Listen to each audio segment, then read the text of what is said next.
Donald ટ્રમ્પે અમેરિકાની આયાતો ઘટાડીને નિકાસોમાં જંગી વધારો કરવાની જે વાતો કરી હતી તે હવે હવામાં ઉડી ગઈ હોય તેવી સ્થિતિ જોવા મળી રહી છે. અમેરિકાના પ્રેસિડેન્ટે આયાત ઓછી કરવા માટે જંગી ટેરિફ પણ ઝીક્યા હતા, જેના મારફતે બિલિયન્સ ઓફ ડોલર્સની આવક પ્રાપ્ત થઈ હતી. જોકે સુપ્રીમ કોર્ટે ટેરિફને રદ કરી નાખ્યા બાદ માર્ચ 2026માં અમેરિકાની આયાત નિકાસના ચોંકાવનારા આંકડા સામે આવ્યા છે.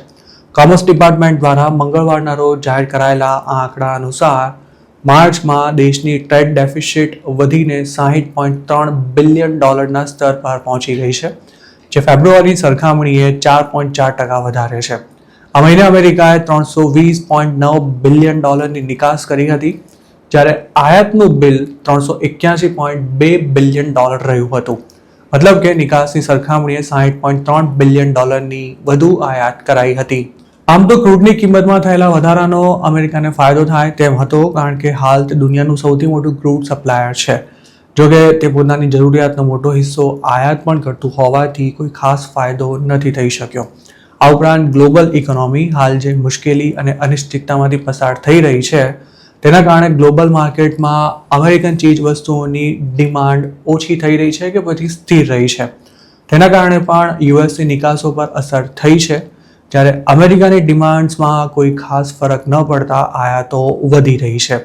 આમ તો માર્ચમાં અમેરિકાએ જે $320.9 બિલિયન નિકાસ કરી છે તે ઓલ ટાઈમ હાઈ આંકડો છે, જેમાં પેટ્રોલિયમ પ્રોડક્ટ્સનો નોંધપાત્ર હિસ્સો છે અને આગામી સમયમાં પણ આ જ કારણે અમેરિકાની નિકાસનો આંકડો ઊંચો રહેવાની ધારણા છે, કારણ કે ક્રૂડના ભાવ સતત $100થી ઉપર રહ્યા છે. જોકે ટ્રેડ ડેફિસિટ કેટલી રહેશે તે અંગે કોઈ પણ આકલન કરવું મુશ્કેલ છે અને ખાસ તો તે ઊંચી જ રહે તેવી પણ પૂરી શક્યતા છે. 2025માં ટેરિફને કારણે અમેરિકાની આયાત નિકાસમાં ભારે ઉતાર ચઢાવ જોવા મળ્યા હતા, પણ ઓવરઓલ આયાતનો આંકડો વધારે જ રહ્યો હતો. ગયા વર્ષે જ યુએસની ટ્રેડ ડેફિસિટ રેકોર્ડ બ્રેક સ્તર પર પહોંચી ગઈ હતી અને આયાતોમાં ઊંચી કિંમત ધરાવતી કમ્પ્યુટર ચિપ્સ, વેઇટ લોસ ડ્રગ્સનું પ્રમાણ વધારે રહ્યું હતું અને સાથે જ ટેરિફ અમલમાં આવે તે પહેલાં જે તે વસ્તુઓનો મોટા પાયે સ્ટોક કરી લેવાયો હોવાથી પણ આયાતોનું પ્રમાણ ખાસું વધારે નોંધાયું હતું. જોકે સુપ્રીમ કોર્ટે ટેરિફ રદ કરી નાખ્યા બાદ માર્ચના જે આંકડા સામે આવ્યા છે તે ઇમ્પોર્ટ એક્સપોર્ટનું સ્પષ્ટ ચિત્ર બતાવી રહ્યા છે. અમેરિકાની સુપ્રીમ કોર્ટે ફેબ્રુઆરી 20ના રોજ સરકારની વિરુદ્ધમાં ચુકાદો આપતા ટેરિફ રદ કરવાનો આદેશ કર્યો હતો. ત્યાર પછી સરકારે બિલિયન્સ ઓફ ડોલર્સનો ટેરિફ રિફંડ કરવાની કાર્યવાહી શરૂ કરી હતી. અમેરિકાની અનેક નાની મોટી કંપનીઝે આ રિફંડ માટે અપ્લાય કરી દીધું છે.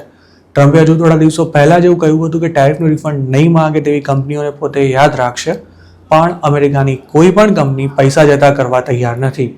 સુપ્રીમ કોર્ટે ટેરિફ રદ કરી નાખ્યા બાદ ટ્રમ્પે પોતાની સત્તાનો ઉપયોગ કરી 10%નો ફ્લેટ ટેરિફ લાગુ કર્યો હતો, પણ જુલાઈ સુધીમાં જો કોંગ્રેસે તેને મંજૂરી ન આપી તો આ ટેરિફ પણ આપોઆપ રદ થઈ જશે. એક તરફ અમેરિકાની ટ્રેડ ડેફિસિટ દર મહિને બિલિયન્સ ઓફ ડોલર્સમાં રહે છે, તો બીજી તરફ ચીને 2025માં $1.2 ટ્રિલિયન જંગી ટ્રેડ સરપ્લસ નોંધાવી આખી દુનિયાને ચોંકાવી દીધી હતી.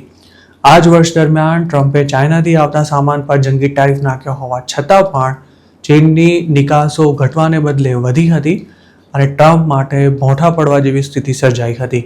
અમેરિકા પર હાલ $31.27 ટ્રિલિયન જંગી દેવું છે, જેના પર વ્યાજ ચૂકવવા માટે પણ આ દેશ નવું દેવું કરી રહ્યો છે.